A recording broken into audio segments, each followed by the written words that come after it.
Hi everyone, it's Gina from Gina K Designs and welcome back to another 5-minute card video. Today I'm going to show you how you can use a stencil and some embossing powder to create a very elegant card. The first thing I'm going to do is I'm going to use my embossing magic pad and I'm going to rub that all over the surface of this quarter sheet of white cardstock. Then I'm going to place my stencil, and this is the Stellar stencil, onto my piece of cardstock, kind of where I would want the design to be. I am going to trim this down once I get done my technique, but I want it to be off to one side. This is going to be an A2 size card and not a square card, so this is the side that I would like my snowflake to end up. And I'm just taping these pieces down, making sure everything is nice and secure. So this is the longest part of the technique right here. I have a sponge dauber, and I recommend using a sponge dauber rather than a blending brush for this technique. I'm also using some of the Gina K Designs white pigment ink.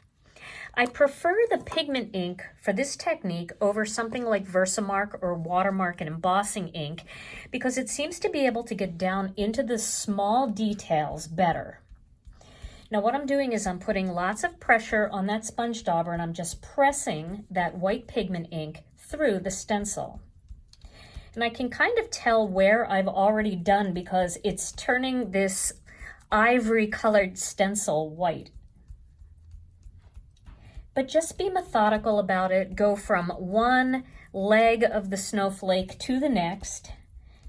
And this way you'll kind of remember where you started and where you stopped. And again, this is the longest part of the technique.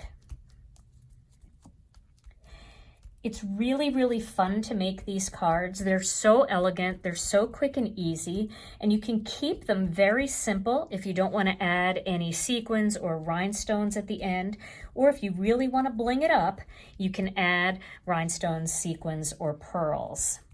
So I'm going to finish up this part of the card, and then I'm going to show you what it looks like when you add those embellishments.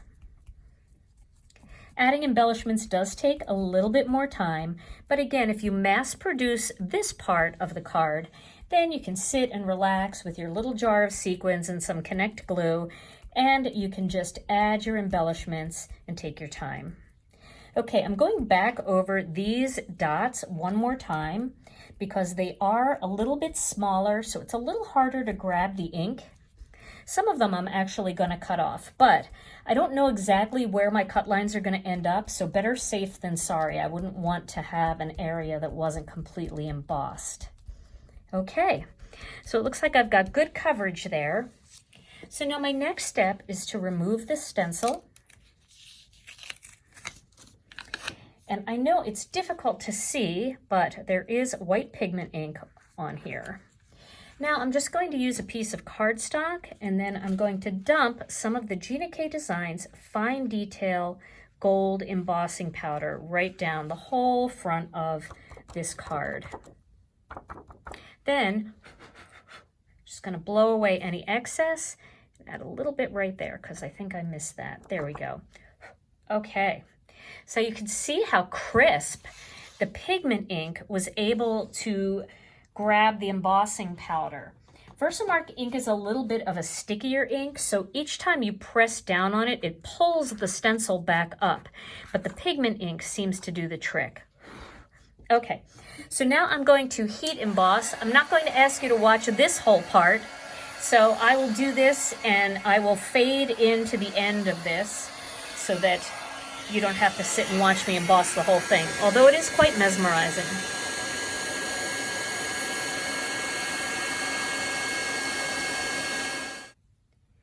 For my next step, I'm going to trim this down so it fits my A2 card a little bit better. So I'm just going to trim down a little bit off of this edge, maybe a little bit more.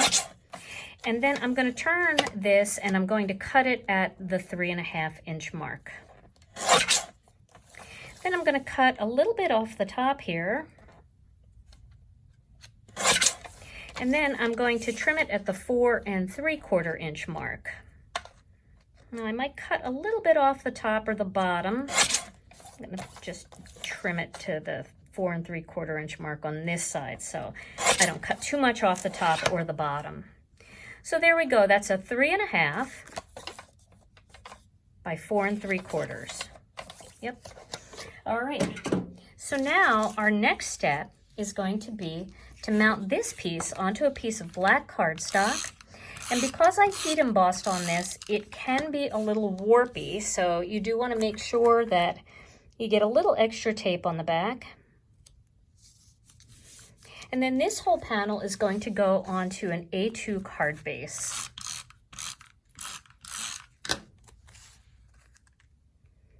Now, if you just wanted to end the card here, you could take something like one of these little sentiment strips, and you could place it right over the center of the snowflake like that. And that would be a very beautiful card with all of that beautiful gold embossing. Or you can step it up by adding some of the disco ball sequins. And here I used 2 sizes of the sequins, and you can see how that really adds a lot of extra shimmer and glitter. And then I put the greeting a little bit off toward the right so that I could get sequins all around this part. So that's today's 5-minute card video. I hope you enjoyed it, and I hope you'll give this embossing through a stencil technique a try. Stay tuned to my channel for more 5-minute card videos and more live videos too. Thanks so much for joining me, and I'll see you again real soon.